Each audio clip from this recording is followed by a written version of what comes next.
Hello बच्चों, कैसे हैं आप सभी लोग। आशा करता हूँ आप सभी लोग ठीक होंगे और अपनी पढ़ाई अच्छे से कर रहे होंगे, क्योंकि board exam is coming soon. Board exam हमारे फरवरी में आने वाले हैं, तो हम आज स्टार्ट करने वाले हैं अपना टुडे वंडरफुल सा सेशन। आज हम पढ़ेंगे संधारित्रों का कॉम्बिनेशन, मतलब कॉम्बिनेशन ऑफ कैपेसिटर। संधारित्रों का संयोजन। बिना टाइम वेस्ट किए सभी लोग यहाँ पर आ जाएं और जुड़ें और अपनी पढ़ाई अच्छे से करें। संधारित्रों का संयोजन।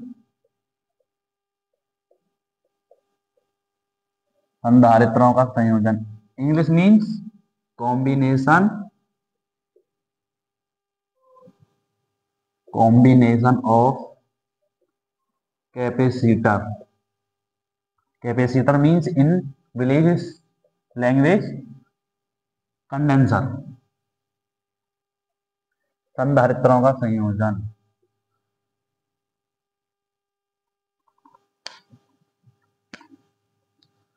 हम थोड़ा संधारित्र को शुरू करने से पहले थोड़ा इसका फील लेते हैं।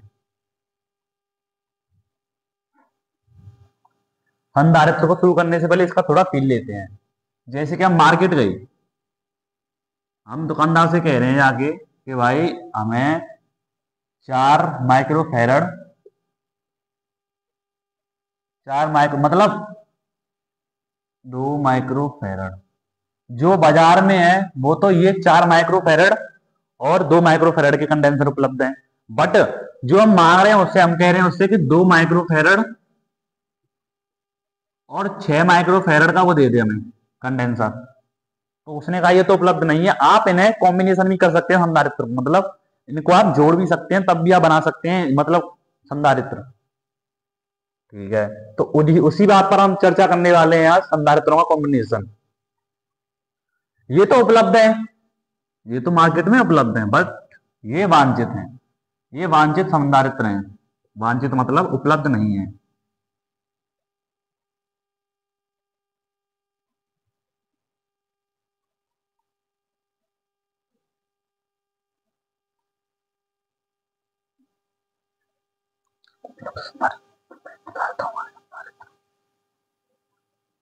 उपलब्ध धारिताओं धारिताओं वाले संधारित्रों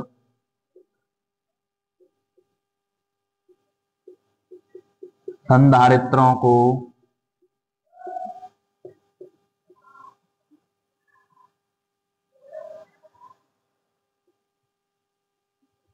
संयोजित करके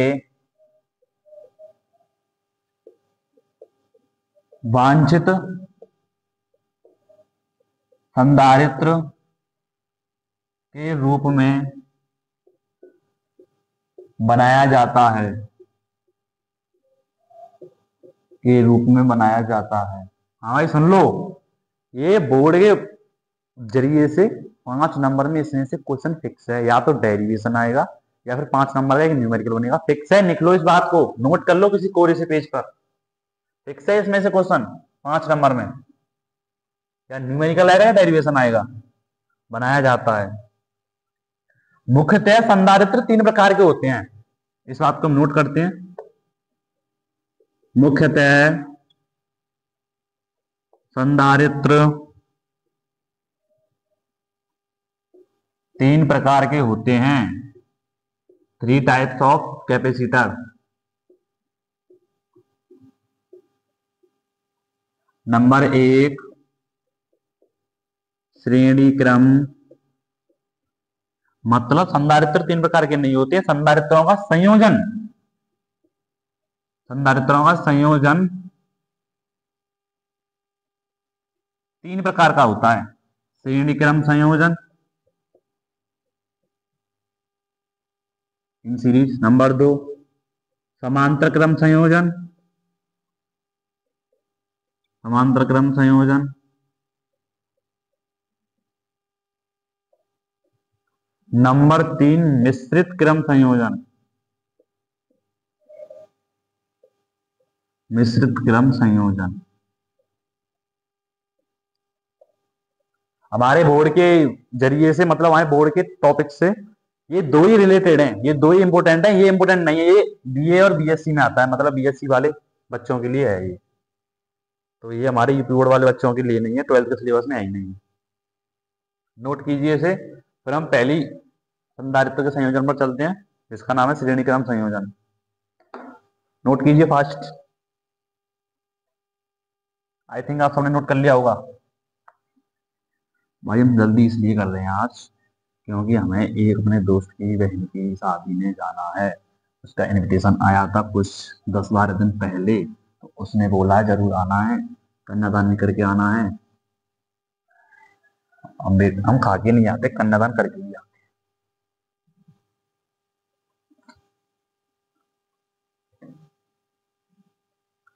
नंबर पहला टॉपिक है श्रेणी क्रम संयोजन, series combination. Series combination, series combination.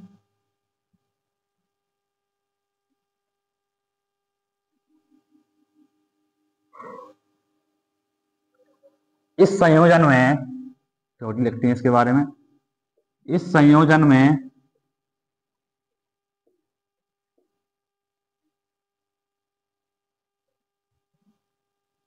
में संधारित्रों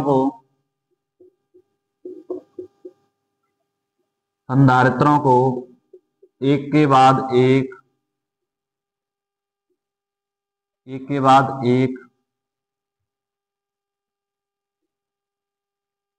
बाद एक क्रम में जोड़ा जाता है। क्रम में जोड़ा जाता है। तो माना C1, C2 व C3 श्रेणी क्रम में है।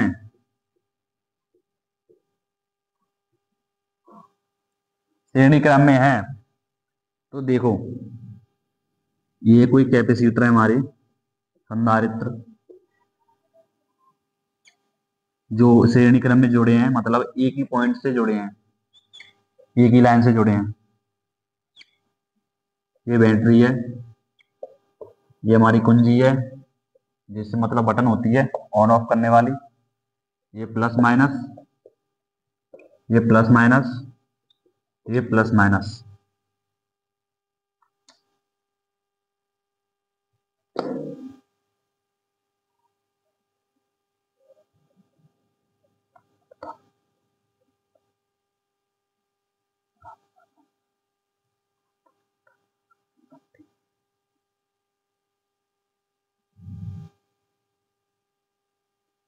सुनो, अब इसमें एक कंसेप्ट है।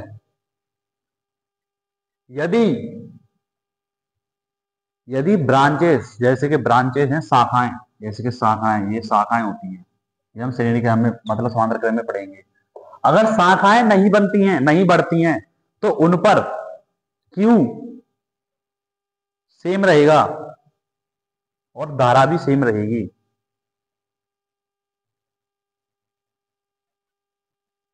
लिख लेते हैं इस बात को, लिख लेते हैं। Please please wait, just wait भाई, जस्ट वेट, आपको क्लियरली समझ में आ जाएगा, जस्ट वेट। ये हमारा E पॉइंट है, ये हमारा B पॉइंट है, ये हमारा C पॉइंट है, ये हमारा D पॉइंट है। यहां तक V1 आवेश, यहां तक V2 आवेश, यहां तक V3 आवेश।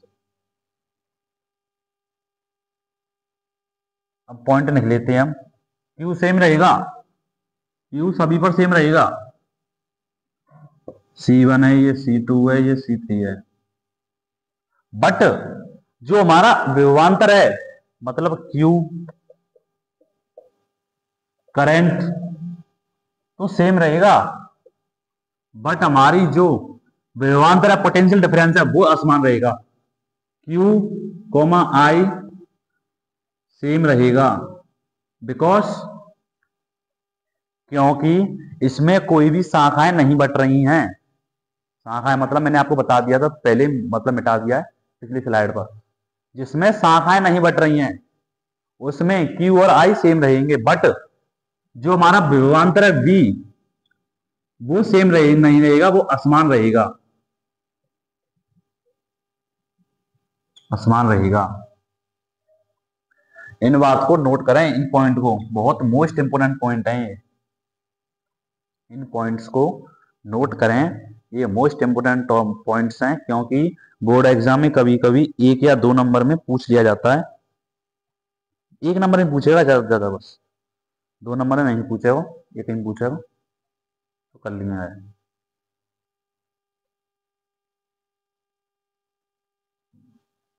नोट कीजिए इसे, फिर इसके बाद हमारे डेरिवेशन में चलते हैं अपने पर।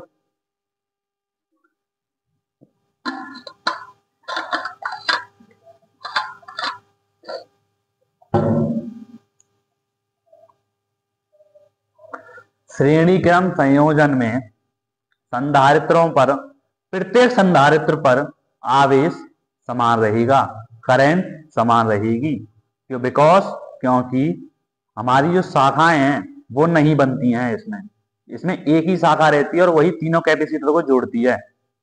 बट इसमें जो विभवांतर है वो हर कैपेसिटर के लिए समान रहेगा। ठीक है, understand, you are better understand. Note कीजिए, फिर हम इसके डेरिवेशन को ड्राइव करते हैं। यहां पर मैं डाल देते हैं इसको, थोड़ी सी जगह बचेगी।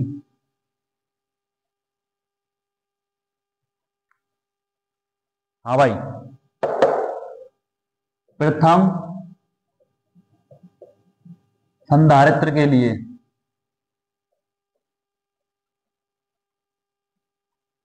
C1, हाँ अब देखो एक बात, क्यू सेम है, क्यू सेम रहेगा, C1 बराबर होती है प्रथम संधारित्र के लिए धारिता Q अपॉन V1।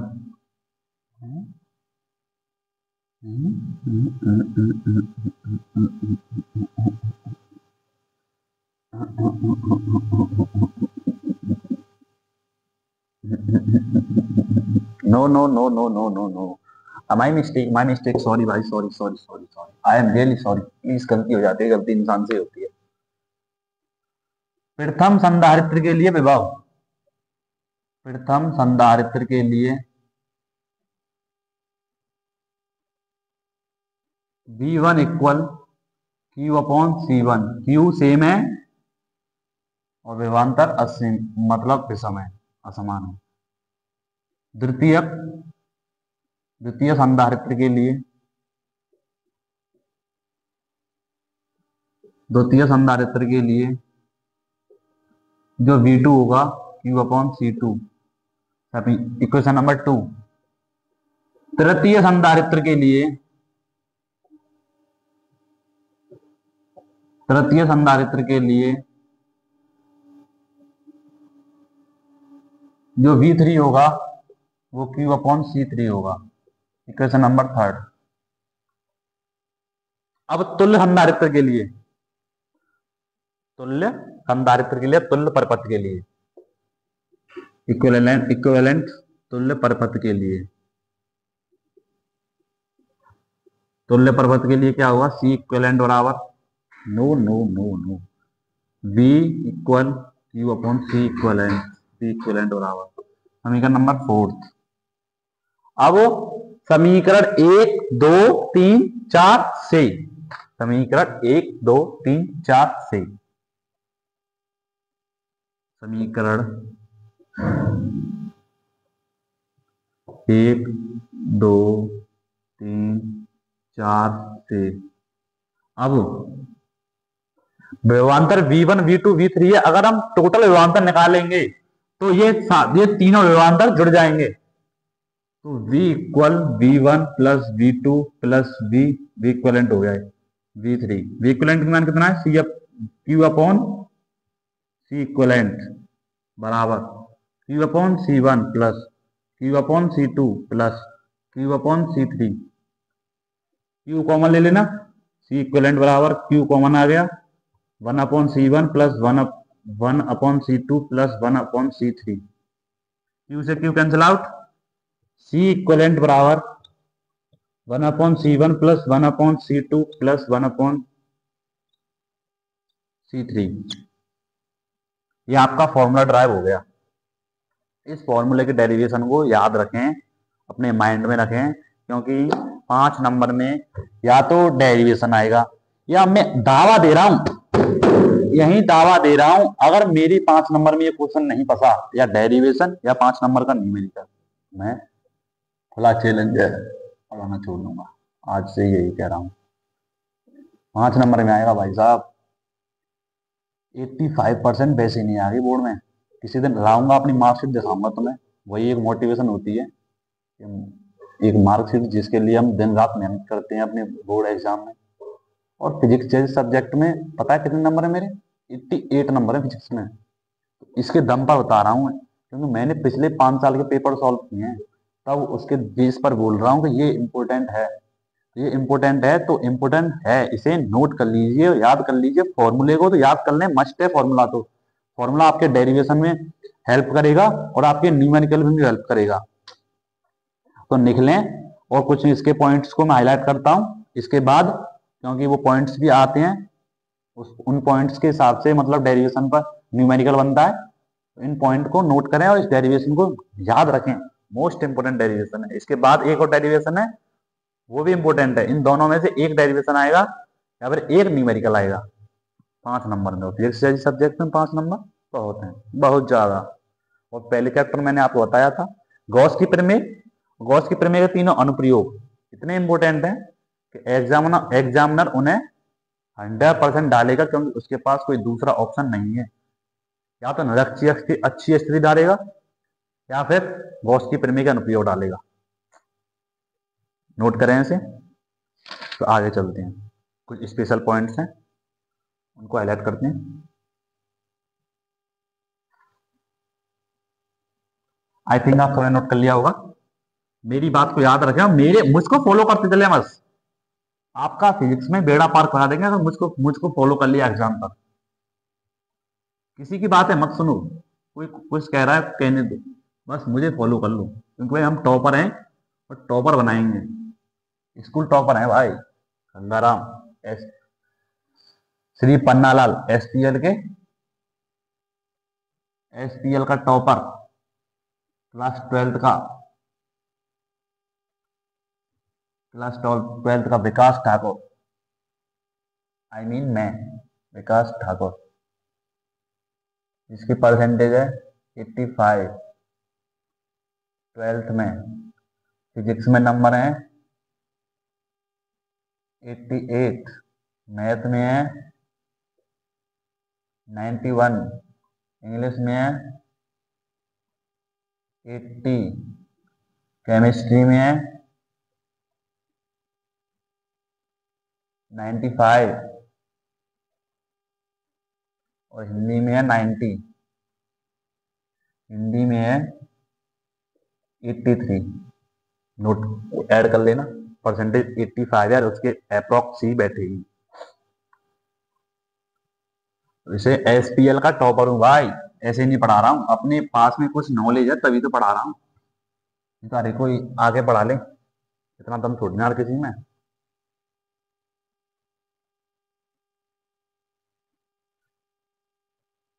अब कुछ स्पेशल पॉइंट्स हैं, स्पेशल पॉइंट्स